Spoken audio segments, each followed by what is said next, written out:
Greetings, Toffees. Welcome back to the Blue Frontier. Deadline day has passed, the January transfer window has closed, and Everton finished with a rather dramatic deadline day. We will get into that. But before we go through the full list and talk about where Everton sit for the remainder of the season, I think we have to start with that one incoming on the day, and that is, of course, Tyrique George, 19 years old, signed from Chelsea on loan with an option to buy in the summer. We want to talk about the player himself, what he can bring to the squad, and with that, hand it off to Ryan to give us the scouting report. Yeah, it's an interesting move, and the fact that he's been at Chelsea since he was like U8, pretty amazing. London-based. He's part of the Elite Project Group EPG agency, and that's Emeka Obasi's agency that may be familiar. Alex Iwobi's agent. A lot of London-based Nigerians, some other Africans too, tend to be aligned under this guy. Jadon Sancho was his big kind of claim to fame when he negotiated the big transfer for him. Balogun for the U.S. national team, Udogie, Gittins, Lavia, and Saka, which is hilarious if you think about it because of his nickname, which is the Evil Saka. I mean, he does look like him. You know what I mean? Like, he does. Not built like him. I mean, he's like 6'1", maybe, a little bit stretched out, Saka. But, I mean, you see in my notes here, guys, about Evil Saka. Taller and more evil is the description. Yeah, that's scouting for you folks right there. I'm going to put that that's one in professional my portfolio. Stuff right. No. Yeah, look, I think he's more of a wide player. There was some discussion. Lee Carsley mentioned something about him being a center forward. I have no doubt Lee Carsley probably was instrumental in this one too, giving feedback to Moyes. Obviously, he's played with Tyler Dibling a lot in the youth teams. Dewsbury Hall obviously was at Chelsea, and he had some positive things to say about him as well. The only challenge I have with this guy is he's hard to judge, to be perfectly honest. He's very young. I think he's 20. Did he just turn 20, I think? He's a 2006, which is really young, only because he's not played that much first-team football in terms of the Premier League level. Now, he played a ton of minutes. He's only played 328 minutes in the Premier League, Cups a little over 300, and all the rest is in Europe. So he's played like 1,000 minutes in Europe for Chelsea. Lots of different roles, but I like him in the wide areas personally. I guess people think he's a left wing. I don't think he looked bad on the right wing, although he's a little bit different player. He is right-footed, but I wouldn't say he's so predominantly right-footed. His left foot's pretty good. Scored some bangers with it, that's for sure. But there's a lot of things to be excited about these guys. I think let's start with the physical, too. You guys have watched enough video on this guy. I mean, he's got length. His upper body is very narrow, very skinny, so he definitely needs to mature. He needs to fill out, but he's pretty light on his feet for a guy with his size, and he has pace. And I think he is willing to play with some directness, so we'll get into that in a little bit. But he also likes to play fast, and let's be honest, guys, we could use some pace in the outside areas, don't you think? Yeah, it feels like we've been crying for pace when it comes to Everton this season, just given the cast of characters, right, that have played in the midfield and attack for us. I mean, I agree with you, Ryan. It's just, it's kind of an exciting player to have on loan. Like, I mean, it can't go any worse than what Armando Broja was last season, right? So, as long as he kicks the ball and not the ground, I think we'll be in a better spot. But then you talk about just kind of the mental piece of it. Like, I feel like, there's pieces of the game, of course, that he's going to continue to grow and develop with. He wants the ball at his feet. I think he's similar to Dibling in a way, right? There is a level of just not being afraid to take guys on.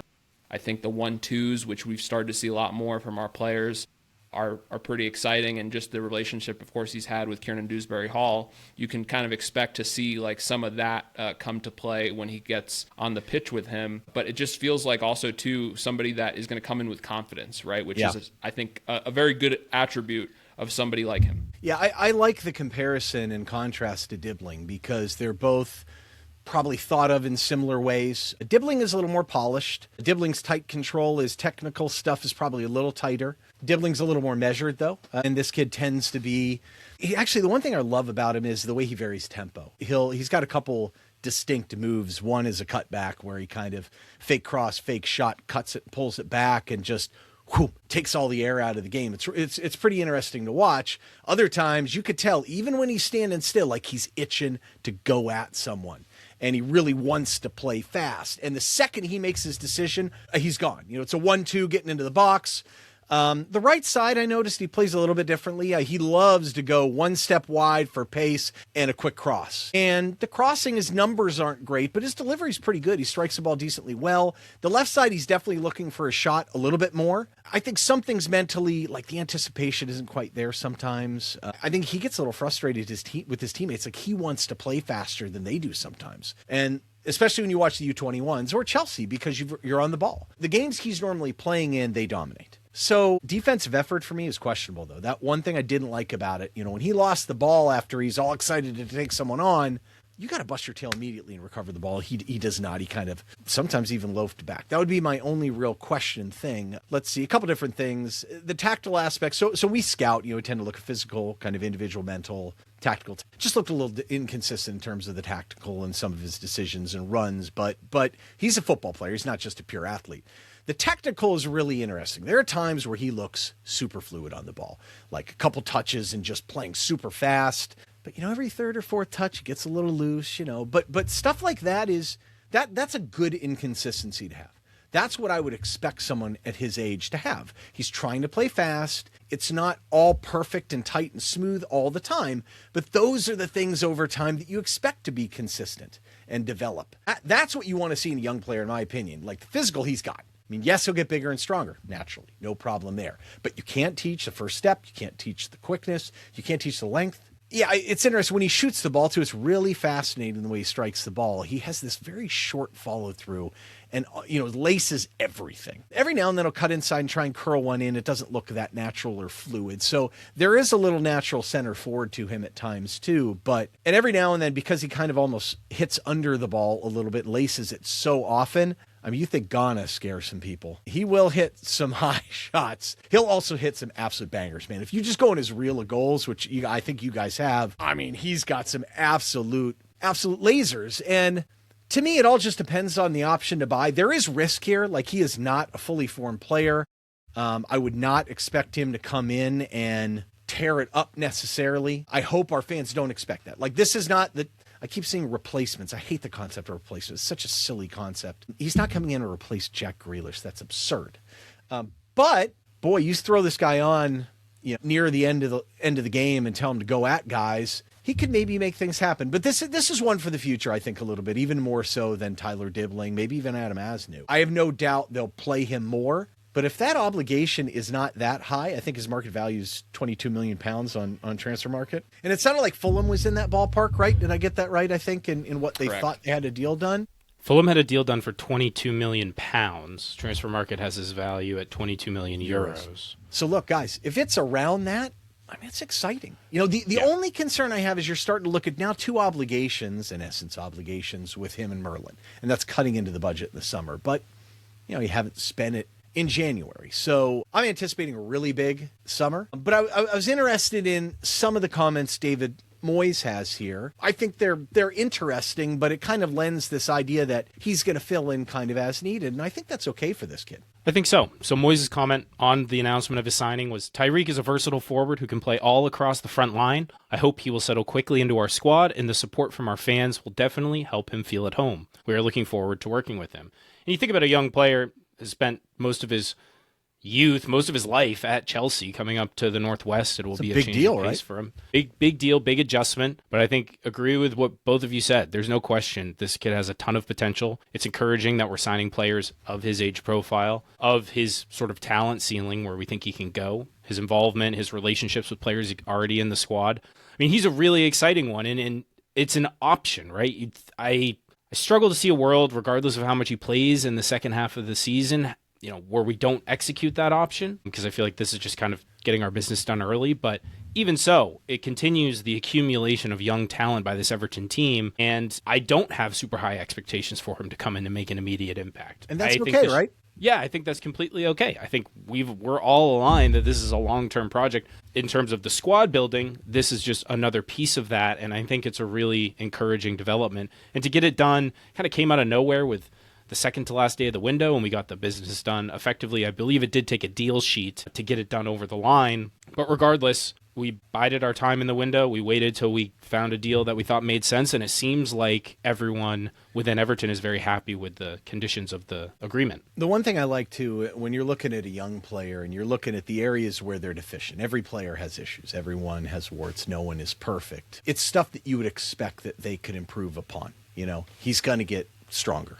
That's natural. He's just a kid. His technique is going to get a little better. Those are the things you can really work on. He's going to get a little more. His footwork, he's a little slow in his shot release, is going to get better over time, getting used to the league, just working on your footwork through repetition as you fill out just as a kid, The only things that I see is some of the tactical stuff look a little bit strange, but sometimes you can work a little bit with your teammates, and I see nothing crazy, just certain times where maybe he'll stay back a little bit and receive the ball in his foot rather than running farther into space. Little things that you can correct, but you can't teach the physical attributes he has. You can't teach some of the mentality stuff, and some of the technical skill at times looks so good and fluid. He's exciting. And I think in particular, when you think of kind of what I described for what I saw, and I saw him play 2 full matches and some associated action. So I haven't done the full in-depth thing, and obviously I've never seen him play in person. I think those are things to be excited about. And do we really have a profile like this, at least in the first team? No, we don't. And I think one thing that I really want to touch on is the impact that it could have positively for Tyler Dibling, right? It's bringing another young player in the squad. Of course, we've talked about our average age. It's high. And so I think the idea of continuing to kind of build our youth profile and seeing these guys play, and especially if he's a guy for the future as well as the present. And as you mentioned, Ryan, he is kind of one that takes the assignment of being a little bit more defensively apt when it comes to the instructions from David Moyes. I think that's something that can maybe, help Tyler Dibling on that piece of it too. So it's just, for me, I like, it's a low risk thing. I think his wages are around $7,500 per week, right? So that's nothing when you consider a loan spot, especially given the egregious fees that go on in January. So low risk, high reward, in my opinion. Yeah, last thing on George is, though I think the way that he's played at Chelsea, as Ryan mentioned, sort of teams that dominate are on the ball all the time, he does just have that ability, at least athletically, to be more direct. And Everton are one of the least direct teams in terms of attacking in the Premier League this season. So I just hope we can be a little more quick to transition and bring those attributes more into the playing style of the team. Yeah, and I mean, he's not been wildly successful when you look at the numbers. It's some of his take-ons and whatnot, but that's okay. It's the mentality, it's the attitude, it's the style of play that I think Moyes probably wants to see a little bit more of, and I think he'll be encouraged. There's nothing I saw about his game that you'd be really discouraged about other than kind of breaking back and really fighting defensively. And to be honest, when you're in a new environment, you've got to prove yourself. I think we'll see that. I mean, there are a lot of guys that came here, Jesper Lindstrom, even Njai to an extent, who was always a hard worker, but maybe didn't have the reputations of being incredible defensive players, and you saw it from day one. So to me, that's a mentality that you can still in players. And he was complimentary of David Moyes. Obviously, Lee Carsley has a good relationship with him as well. So it seems like a good environment for him. And he will get chances, or should get chances to play. And the expectation shouldn't be he's going to get a ton of them. So that's fine. And that's okay. And they'll probably be in favorable situations. I think, guys, though, it's hard to talk. I mean, it's exciting to talk about him. There's a lot of things that could have happened in the window that we'll get to in a second, but probably the closest to something happening is one we got to talk about, right? It seemed like all the drama on deadline day involved Everton and a club that is known for having a giant transparent glass house. And it looks like transparency, though, is truly a bigger issue for them than it was. But I guess that's what happens when your house burns down in 1936. I blame Rebecca Lowe. What an intro to this. What an intro to this. It was a stretch, but if you couldn't pick up on the hints Ryan was dropping, I feel sorry for you. But Ryan is, of course, referring to the breakdown of the move of Dwight McNeil to Crystal Palace, which came out of nowhere. It seemed like, we always speculated maybe Dwight would be a guy who you'd look to move in January, and then all of a sudden, the Bobble's reporting it, Rizzio's reporting it, David Ornstein's reporting that this move has effectively been agreed, and it started out, the offer was in for $10 million from Palace, and then it escalated to agreement to $20 million, and everywhere on Everton in Everton spheres on the internet, everyone's going, how are Palace paying 20 million for this guy? This is too good to be true. Everyone was celebrating, and no disrespect to Dwight, but it just felt like a player who's not really contributing meaningfully at Everton, get another Premier League club to pay that kind of fee for him at the death of the window. It felt too good to be true, and unfortunately, it did turn out to be too good to be true as the deal collapsed at the last minute. Through it, I think we're still learning more about exactly what happened, but it seems like the clubs had agreed to a deal sheet. The deal sheet had been submitted, but then Palace did not submit the remaining paperwork in time. Speculation that their Mateta deal falling through due to a failed medical might have had something to do with that, thinking they'd had more funds than maybe they ended up actually having. But we know that Dwight McNeil was on his way to London to finish the deal and found out, after basically being ghosted by Crystal Palace, that the deal was not on and that he was headed back to Liverpool. So this was a shocking and extremely dramatic sequence of events for deadline day, and the way it ends is Dwight McNeil remains an Everton player until the summer at the very least. So reactions to how this whole thing went down from both of you, very curious your thoughts. Ryan, I'll let you go first because I have a statement. Yes, I was made aware of your statement, so I want to make sure that you have the proper floor and opportunity to deliver that statement. No, my thoughts are just, this stuff happens. The way it went about happening was not okay to me. I understand they probably thought the Mateta deal was going down and probably went through the numbers and realized, this is no good. But even when we changed the terms, or they were willing to change the terms to a low loan to buy, would have been fine, I think, for us. Just the PSR hit for that number would have been high. Very curious about it. That being said, I do think it's the right move for Palace in the end results, but not the first time we've seen this type of behavior. It's a shame. I don't think this is the type of reputation you want. And I know, Shan, you're probably going to talk a little bit about the state of affairs with Crystal Palace, but a lot has changed for them, and it's been hardly a year. They had done so many things right, leading up to maybe about a year and a half ago in terms of recruitment. So few misses, massive hits, and it just seems to be all going wrong for them. But it's hard to feel bad for them, especially knowing that Rebecca Lowe's one of their fans. Yeah, there's a book out there. It's called How to Win Friends and Influence People by Dale Carnegie. There's going to be a new book out there, and it's going to be called How to Lose Friends and Lose Trust, and that's going to be by Steve Parrish and the Palace hierarchy. This is, as you mentioned, has started well before this window. Just to look at what happened with Mark Gahey, right, which is funny enough who Dwight McNeil is represented with the Unique Sports Group. So you can only imagine the trust that they're building with that group. I've been pro Palace on this pod, and just in general. I think, and really, it's funny how it's all kind of come crashing down with Dougie Freeman leaving and Matt Hobbs coming in. I'm sure a few folks, right, that are involved, but you go from a window or just windows, right, of looking at Eberechi Eze, Mark Gahey, Michael Elise, Lacroix, to a window of Brennan Johnson, Jorgen Strand-Larsen, and then, of course, Dwight McNeil for, whatever the fee is. And of course, we'll find out things as time goes on, but there's a level of professionalism that I truly hope, others kind of take note of, because I don't think this is okay. Ignore just the mental health aspect of it. These things happen on deadline day all the time, right? I just think that the way this happened was, I think, in a very poor, moment in regards to the rumors of just, Palace not really kind of being responsive to Everton.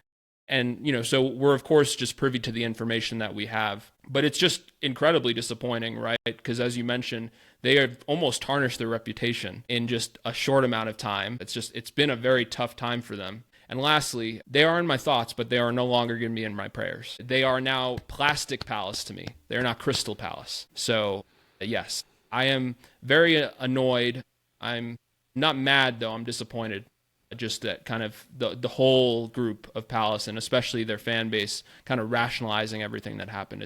It's genuinely disappointing. Really hard to wrap your head around the series of decisions that led to them going after Dwight McNeil. I don't really think he suits their system. It doesn't seem to have made a ton of sense. And Shan, you mentioned they're splashing cash left and right, and Brennan Johnson, Jorgen Strand-Larsen, they were spending a ton of money, and to cap that off with Dwight McNeil would have been a little bit bizarre. But that said, thinking about it from an Everton lens, it would have been amazing bit of business to get a fringe squad player out at the deadline for that type of money. We bought him for 20 million at the time to sell 3 years later for an equal fee. Really smart. So it does feel like Palace kind of pulled the rug both on Everton and on the player. You do feel for the player here. Obviously, everyone's seen the statement that Dwight's significant other put out. And credit to Everton as well for kind of reaffirming their commitment to him for the second half of the season. That was just a classy move. Wouldn't expect anything less. But Dwight remains a player for the remainder of the season. I do wonder, he has featured quite a bit until very recently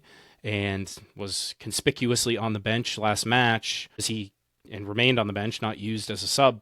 What this says about Moyes' perspective on the player for the remainder of the season. You, of course, have George coming in who plays left wing, similar position. So I would be surprised to see Dwight feature very much going forward, but we shall see how that unfolds. Yeah, I think I would. You bring in George. I don't know. I think in many ways the intent to sell him was a positive just in itself because it shows, hey, you're okay with losing this guy with no replacement. I know you hate that.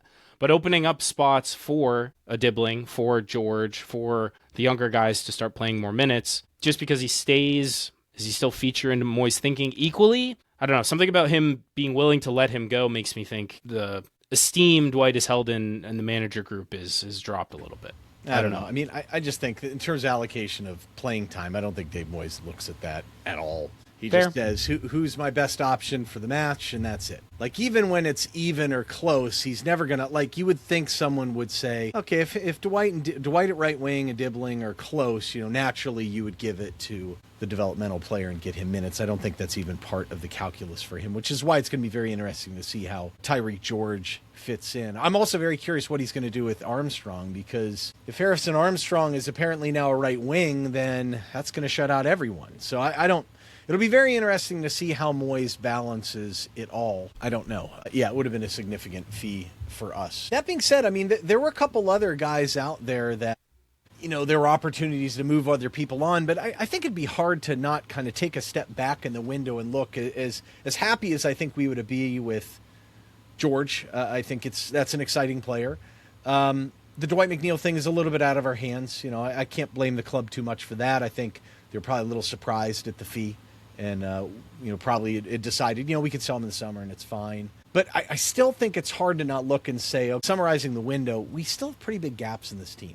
Now, I'm not advocating that we should have rushed out there and made a charge for Europe and bought all these ready-made players. So let's be clear what I'm trying to say. But I just don't quite understand why we continue to have the same gaps. And I would argue, did we need Tyrique George? I'm happy to get him. Like, I'm not saying we're not, but it's just going to be interesting to balance David Moyes and how he's going to make time for all these players. It just seems like we're crowded in midfield.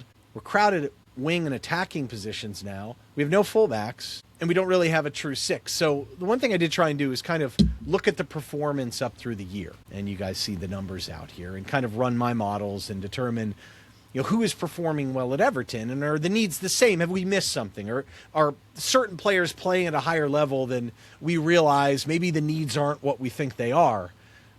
Because, guys, would you not agree? I mean, our needs going into the window were, I think we'd all like to see a left back upgrade, but probably not, right? I mean, that's a tall thing to do in January.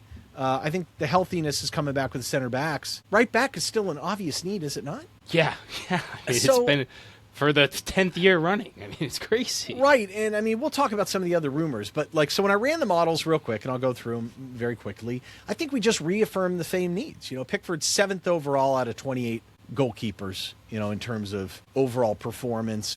Left back, Mikalenko's 27th out of 34 overall. I mean, he's 10th as a defensive left back, but these are not good numbers. The center back pairing, Tark 37th, Keane 49th overall out of 79 guys, but the better players are coming back. Jake O'Brien is a huge problem at right back. We saw it in the last match to some extent, but he's 3rd overall out of 36 players. And these are guys that have played over 400 minutes, by the way. That's my general cutoff. I mean, he's ranked 15th out of the 36 in defensive fullbacks, but he's near the bottom in terms of looking at active profiles and wingbacks. Again, these are talent ID models. So Jimmy Gardner's 6th out of 65 defensive mid/center mids. Tim Irabunum 7th. Wow, that's impressive. It is, but it's also weighted. It's all defense and all ball-winning stuff, and those are the... Yeah, Ryan. Just give him credit. I won't, because we saw exactly what Tim brings when he subbed him into the Brighton match. What happened? He immediately tried to dribble in a terrible spot, gave it right away, and gave him a chance, because you can't reprogram a brain. We'll talk about him in a second, too. Cam Dewsbury Hall is performing fairly well. He's 15th out of 47, but Charlie's f***ing and Merlin Roll's 47 out of 47. Like, so there's definitely some. We don't have that guy right behind him. I like Charlie, but he's not playing that well. Jack at left wing is 7th overall out of only 30 players. No other player there, though. I mean, coming off the left, you could say maybe Charlie could do it. And Njai 17th out of 36 on the right wing. McNeil 32nd, Dibling 35th. So it's a massive drop-off again. I mean, I think center forwards too. Barry's 25th, Beto 28th overall out of 40, but they're 8th and 5th in terms of target players, and they've been reduced that role a little bit. And Beto's defensive numbers are really good. But we're not going to make a move in that position. So if you look at it, you could argue, all right, yeah, left back we need an upgrade, right back we need an obvious upgrade. Center backs we got guys coming back, and you could argue, well, we really need some better performances and some better depth behind the center attacking midfield and the wings. And that does translate into someone like Tyrique George, who can even play a little center forward. So in some ways, there is a need there still. Even if Dwight is here, the performances don't merit players jumping in there. Now, you've got guys like Harrison Armstrong that you got to make do with. But I'd say this, I mean, we had a couple links to players coming in. And I think it's important to kind of go through those maybe real quickly, if we could.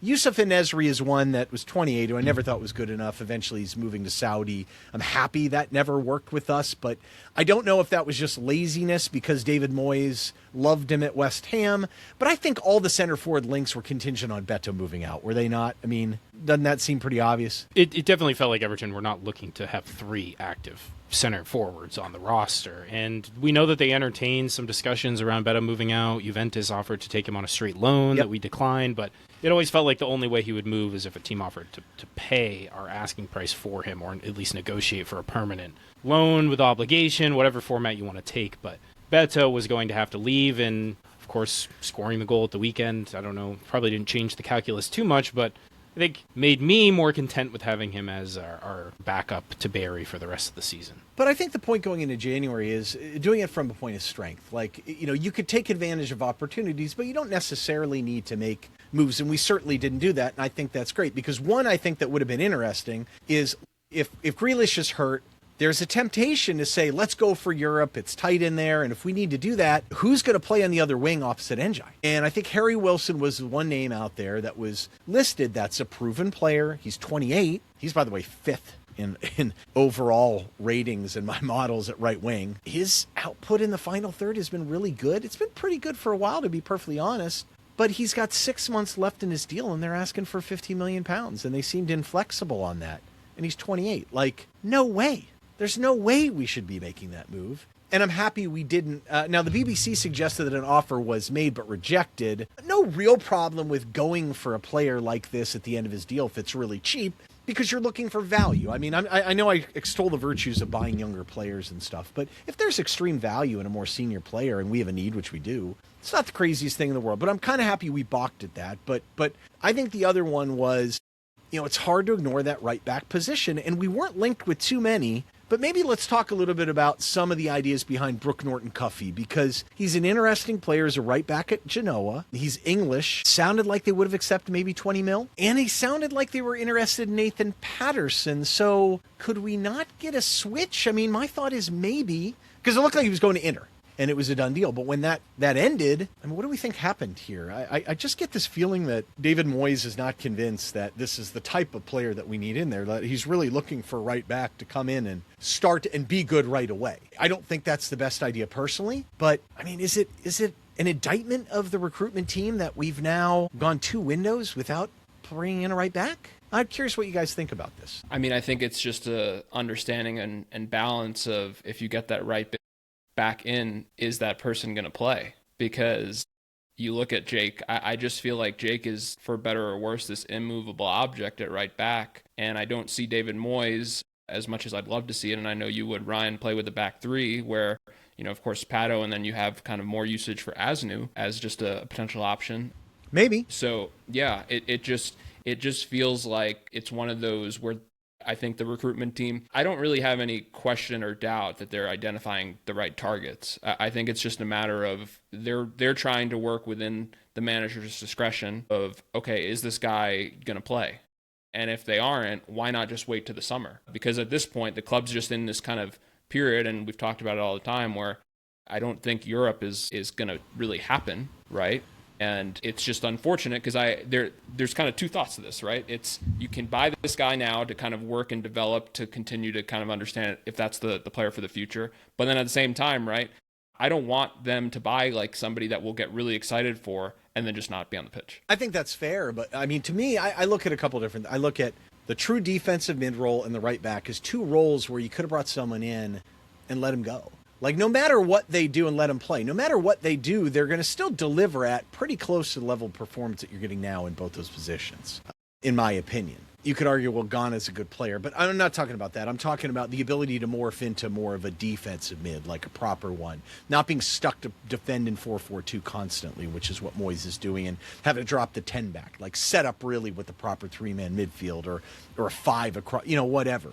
But right back, I just don't get it. Again, I'm not saying Norton Cuffy is the guy either. I'm not saying that at all. I think he's an interesting player. I think that price is a lot. There's some other guys that I would like better. I just don't think that's part of the calculus. And maybe he overrates Jake O'Brien. Maybe he values certain things and thinks Jake is really good in this certain way. But I just think every time Jake plays out wide, it hurts the team badly. We can't attack at all on that side. You look at the performance numbers are really bad, and I think they're objectively accurate. And I just think it'd be a great opportunity for someone to come in. And my thought is, look, here's the other thing. Unless you think Pato is going to sign a new deal and you want to make him as a permanent fixture in this team, you're going to need 2 right backs anyway. So what's wrong with... I would have even gone cheaper. I would have gone someone... Now, you may have an Azdu situation again. I don't know. We'll see what he's going to do. I think what's obvious now is going to happen. He's going to buy someone in the summer that is experienced enough that will be just slotted right in. And maybe they'll pay a lot for that elite right back. I can't say that we don't need that. But I think there are a lot of guys out there that would be interesting. James. I agree. I mean, I think we're aligned, and all the reports coming out of Everton indicate, like, we're all on the same page that right back is a big need of this team. I think you just moments ago talked about a position of strength. Everton, no doubt, have some gaping holes and severe lack of depth in certain areas of the pitch. And despite all that, sitting in the top half of the Premier League table, in a very comfortable position, no threat of relegation. And the way that they handled this window indicates to me that they're very content with sort of, folding this hand, so to speak. You get a player for the future. You're okay to sort of stick around mid-table, maybe overachieve. Now, if we overachieve to the point of getting Europe, that would be, I think, a massive, massive overachievement given the current personnel. But you're not going to just throw the kitchen sink, throw all of your money in the January window in the hopes that you can push forward this season. And I think that's ultimately the right approach. Yeah, Norton Cuffy would have been an interesting one. He is pretty young. I mean, he's only 22. Is he the right guy? Not clear. Apparently, David Moyes wasn't convinced, and so you're looking at a second half of the season. Okay, we got to suffer another 3 or 4 months with Jake O'Brien or Nathan Patterson or whoever. What's he going to be convinced about, though? Like, and I guess, your job is literally to recruit. So how is it that you couldn't have come up with the right back in the last 2 windows when it's the number one need? I agree that it's crazy that we haven't been linked with more names, but we also don't know what conversations, what feelers were put out, what discussions have been had with agents. Like, maybe they're just not having those conversations. I find that kind of hard to believe. But if it's not the first priority in the summer, then I think you have some major questions to ask. And I think the fact they didn't address it in the summer, we asked those questions then. We did. Sure. But at this point, I'm comfortable enough saying that with the window closed, that they just didn't overextend themselves. That they didn't want to make a bad deal. Right? I mean, we exactly. Just like the summer. That's right. You don't want to make a mistake at this point. You've got from all accounts, pretty decent sum of money to spend in the summer. We know we have the now obligation for Merlin and the option on George, which could eat away at that a little bit. But still, regardless, you have an opportunity to buy 5-6 more players to bolster the squad. Maybe even 6 or 7. Gotta get it in. Ryan's back on the pod. We gotta get the 6-7 mention. Sorry. So frustrations will always be there, but I feel pretty good about this window. And it's just nice. We talk about position of strength. Everton have been in a position of weakness, desperately needing reinforcements to survive and stay up in the past few seasons. Those moves we made didn't really ever contribute to that in a super meaningful way, but we tried, and we were in tough, dire straits at the time. But we're comfortable. We didn't make any mistakes. We brought in young talent. You can always ask for more, but I think it's a pretty good January window, all things considered. Well, I always say this, every window's an opportunity to get better. And to me, I think there are probably some opportunities maybe we didn't take advantage of. But let's talk about some of the outs that didn't happen, because I think some of these are curious. I'll rattle them off real quickly. We talked about the loan to Juve for Beto. It sounded like Tutto Mercados indicated we would let him leave for 20 million euros, which I could see that. 15 to 20 in the summer, you could see Beto go. Pato, loan to Genoa, we talked about. It sounds like Wolves came in late. I'm sure Shan will have some commentary on that, being that his second favorite team outside. Well, now the Palace is way out of the picture. I mean, hey. Tim Urabunum. Some indication that Lazio came back with at least an initial bid, maybe a second bid that was close to 15 million pounds. And Everton rejected that. And Adam Asinu sounded like he had several loan offers. Marseille would have been the biggest opportunity, or I guess biggest club. There's no reason to loan him out at, incredibly low level. He had like Valladolid wanted him the second. That's a joke. I mean, he's way better than that. Do we miss a trick here on any of these guys? I mean, Tim Irabunum's an interesting one. I'll tell you what, if his data outputs keep happening the way they are now, that's going to be a trigger for teams that do talent ID. Now, if you watch this guy closely, you realize he still has some pretty serious flaws. But in some other leagues where that's not as exposed, I guess, he could do fairly well. Man, 15 million would be somewhat tempting with a crowded midfield. What do you guys think? Do we miss a trick on any of these? I mean, my hope is that Lazio, actually submitted the offer versus, what Palace did, just to, be clear. In regards to Pato, They had a deal sheet. What are you talking about? Oh yeah, no, that means so much nowadays. The Patterson to Wolves thing. First off, on Wolves, they have 4 Gomeses now. So that's just, let's Almost just a put full that out handful. there. 4. How many Buenos? 2 Buenos? No bueno. But Is there a guy named Bueno No Gomez? más bueno. no mas bueno. The Pato most one. good. So I know James and I, like the last 2 pods, have been talking about Pato, and I think he's had a good month for Everton, just in general. Probably the best month he's had in a while, which isn't saying much, but is still meaningful. And so the idea of Pato, I think, being this impact sub like he was against Brighton, whether he starts or kind of comes off the bench in that game state, I think is still valuable. My worry is that if he doesn't play a certain amount of time, he's going to get very frustrated, which I get.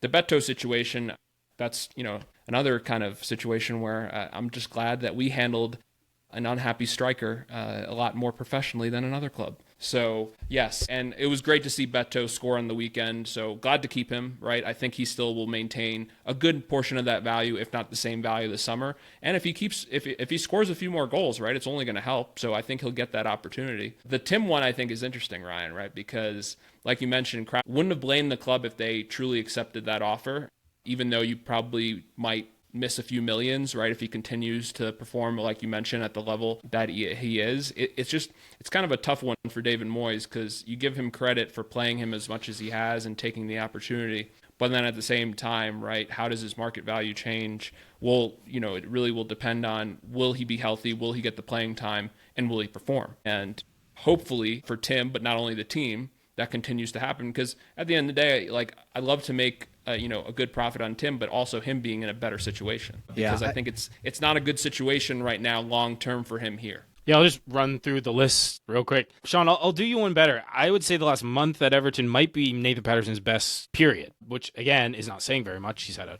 horrible time, but especially in the last few years, him to come back, it's great. Congrats. I do think he'll probably play a fringe role for the remainder of the season. We have no depth there, so he's a beneficiary of that. I want to see what he can do. I mean, there's nothing wrong with that. I mean, we don't have any other right back options.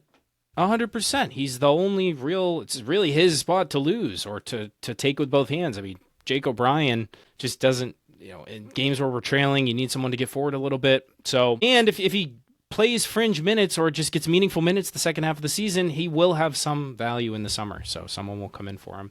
Beto, I talked about already.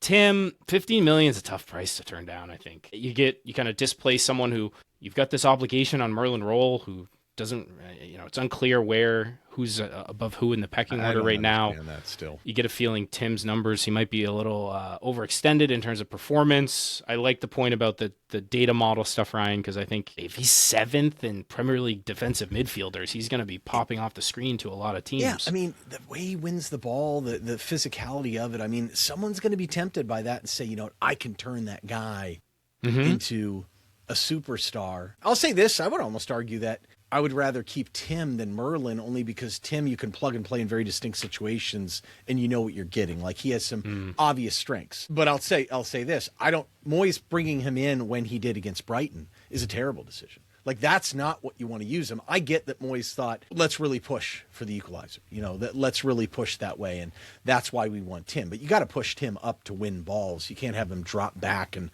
trying to, build into the game and stuff. It doesn't make any sense whatsoever. But I mean, circumstantially, that is why you bring him in. I just think he's got to play him a little bit. Merlin Roll would be someone like that. Merlin, I just want to know what he's going to do with Harrison Armstrong. Is he seriously going to start Jacob Bryan at right back and put Harrison Armstrong on the right wing? Are we serious about that? I mean, I understand you want to get the kid in, but that's not the right way to do it. And you've got to basically be Merlin Roll. They're so similar functionally at this point. And Merlin was stuck in the same places, playing more an attacking role. Tim at least could have a distinct situation. I'm just dying to know how he's going to work all these guys in. Yeah. And it really stinks to me. I want to watch Jacob Bryan play center back. When he's played center back, he's been outstanding. And he needs to develop in that position. And so I don't disagree with the merits of playing a little fullback. If you're a center back, you can learn some things in that. It forces you, in theory, to defend more in space, to be more aggressive, to go out and break down and close down on players more, develop some of your foot skills, get up and down. But I mean, come on, man.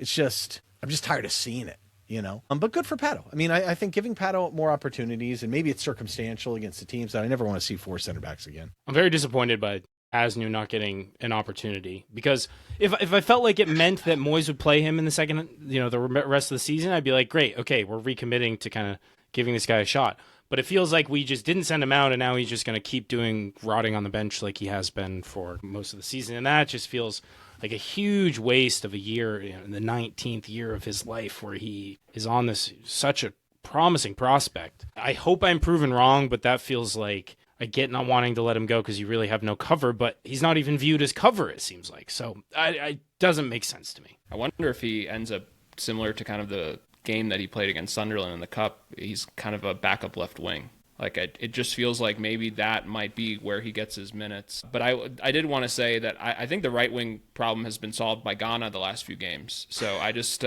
I know he wasn't in the models, Ryan, but I expect a full report in 2 or 3 months from now, with Ghana shadowing the right wing and having these undercrosses that go to Tierno Barry for some goals. You know what, though? I'll give credit to Moyes a little bit for allowing the freedom for players. Like we saw earlier in the year, where you had Dewsbury Hall constantly making those diagonal runs in front of Jack and them kind of teaming together to work and attack, and then it would just completely ignore the right side. But allowing someone like Ghana to go forward, and it speaks a lot to James Garner, too. I mean, we've seen how good he's been, but the positional discipline is better now for him. I think he's been forced to kind of sit back and play that role at times. And Ghana's been forced to do the same thing. It's not the strong suit for him. So it just bodes well to the future for all this. But I just think stepping back, I think there were opportunities missed. I think it'd be a shame that some of these guys had loans set up that possibly could have helped their development if they don't play in the second half. I think that will be missed opportunities. I just really believe in playing time as a developmental tool, much more so than just training. And I still have lots of questions over David Moyes' allocation of playing time and thoughts around development in that way. I think, look, he's a good man manager. He does cater to some of the older players. The concept that just playing time, like you've got to be better than the other guy and it's earned, and is a good way to manage kind of the health of the team. But I think it's going to be I know Asnu says he's a happy guy, and we've not heard peep from Dibling. I mean, God knows, I heard he's quiet and shy, and I get that. But it'll be very interesting how he allocates time to him, George, and Harrison Armstrong. But it is encouraging to have 4 players under 20 like that are legitimate top talents. And that's exciting, right? I mean, those are the things. If he can manage those things, those are really exciting things. And I just hope they get enough opportunity to all the questions that need to be answered in order for us to have a massive window in the summer answered. But yeah, it starts tomorrow. It It starts does. tomorrow. It's Tyrique George's birthday. There you go. You know, get all the longer kids 19. right. Him, Dibling, Asnu, Tierno can come. Tyrique, Chuck E. Cheese in Liverpool, and I just feel like that's good. You know, they are going to change the story when it comes to the kids. Oh God, there it is. So, no. What do you guys think about the window as a whole, though? I mean, honestly, like my grade, I would give it like a B minus, C plus. It was a decent window, but I just really feel like there's opportunities in every window, and I just don't know if I would like to see a little bit more. That's all. And the Dwight thing, I'll give them credit for that, because being patient and taking advantage of opportunities is what you want to do in the January window. No real looks at South America. I don't know what's going on there, but there's a lot of good players out there that I think could help this team. And I fail to believe this concept that January is so difficult when you see other teams. There were some decent deals out there for a couple fullbacks as well. And I don't know. I just feel like there's opportunity out there. I maybe would have been a little more bullish in getting a player or two out the door as well, knowing he doesn't play that many subs and knowing that we don't have cup competitions, but we'll see. Shan, your grade for the window? I go B plus. I feel like Ryan said, I think you have to give Nick Hammond like a ton of credit with this whole Dwight McNeil situation. I know it didn't happen, but it just feels like the club are being very smart. In terms of the Harry Wilson thing, there's rumored reports that the end fee that they offered was a little bit below 10 million. Don't know that for fact, right? So Raheem Sterling is another one too. We didn't mention him. Like those are the leanings, Sean, that makes you a little concerned, but they didn't happen. I mean, they didn't sign Adama Traore to just, completely go WWE on Mark Cucurella. So, and then, have their best center back get a 3-game ban. So, I mean, there are it's sometimes the moves, right? And we've talked about this, and I know you guys have in prior years of what you don't do versus what you do. And so I give the club credit. I think the only blemish to that is Adam Asnu not going out on loan, right? I just feel like that should have happened. The Beto thing makes sense to keep him. The Tim thing, it makes sense to keep him, right? You can kind of go on both sides, like either or. The Patterson thing makes sense to keep him, right? Just especially too if you do see some usage for him, and as we talked about, the last month has probably been the best in his Everton career. It looks like also they did a ton of things like that we haven't really talked about from more of the U21 side on some loans. So it's kind of curious to see. It just feels like the club is being very responsible. And so for me, I'll always kind of grade that positively. They have done better, sure. But like you mentioned, the Yusuf, and just not being in that sweepstakes, right? It just feels like they approached it very responsibly. And for how many Januaries we've had where it's been complete chaos, I will give this club a B+. I wish I had a more divergent opinion, but I'd probably go a B+ as well. And for this very similar reasons, I think the moves that you don't overextend yourself on, you show patience, you show kind of resolve, what I hope is ultimately just commitment to the long-term upward trajectory, the slow burn, up the table as you might have it. And you bring in a very promising young talent on effectively a 6-month kind of kick the tire, see what you have. Maybe we execute that option. Otherwise, there were opportunities. I think you could have obviously always done more. But where we sit in the table right now, if we finish the season at this spot or within 2-3 spots in either direction, it has to be viewed as a massive success of a first year of the Friedkin Group, first full season under their ownership, and you have a platform to continue building and progressing in the summer. Really, kind of what it comes down to. Still have questions about the man management of some of the personnel decisions, but beyond that,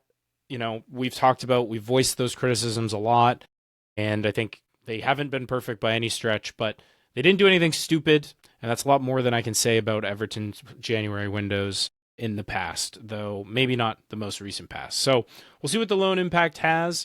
Obviously, there's still games to play and players to integrate, and we'll see what happens. But any final thoughts, guys, before we wrap this thing up? Well, it's hard to ignore some of the business that other teams did that seemed bordering on insanity. Some of it's out of desperation. Some of it's out of just kind of what the heck are they thinking? So it's nice to be a stark contrast to that, because let's be honest, we've had some doozy Januaries in the past, including one without a sporting director. That was a fun one, which we're still dealing with today, as well as the fabled Walcott-Tosin, although it's too bad that we almost got Tosin sold once again to Crystal Palace, but I can't blame bad deal sheets or lack of transparency.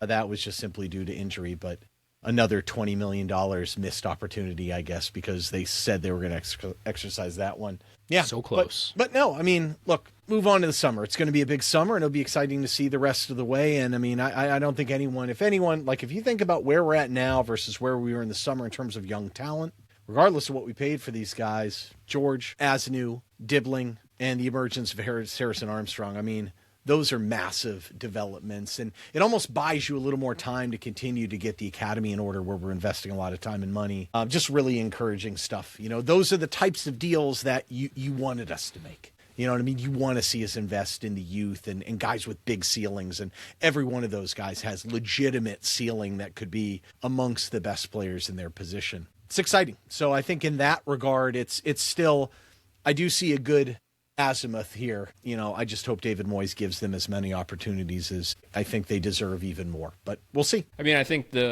also what we've talked about is just to get JB back, just to get Kieran Dewsbury Hall back, right? It just feels like, the cast of characters that we've missed for a good portion of the winter are back. So I think just naturally, and you put George into the mix, excited. It's just, of course, you miss Jack Grealish, right? And we can't say that enough. To fill that spot, it just also kind of ruins some of the other focuses on the lineup, but it's just exciting. It feels like we have a lot to look forward to, and no matter what happens, it's just you kind of go into a level playing field the rest of the way. And if we do go up the table, great. If, like you mentioned, James, if we drop a few spots, it's okay. And on that note, that's going to do it for us. Thank you for tuning in to this episode of the Blue Frontier. We appreciate you. If you enjoyed the show, like the video, subscribe to our channel. We appreciate it. Or leave us a rating and review on your podcast platform of choice. We appreciate that as well. Find all the links to our social media in the description of the episode. On Linktree, join our Discord, Greek community. It was hopping yesterday throughout all of the drama, so make sure to join. We'd love to have you. And with that, until next time, up the Toffees.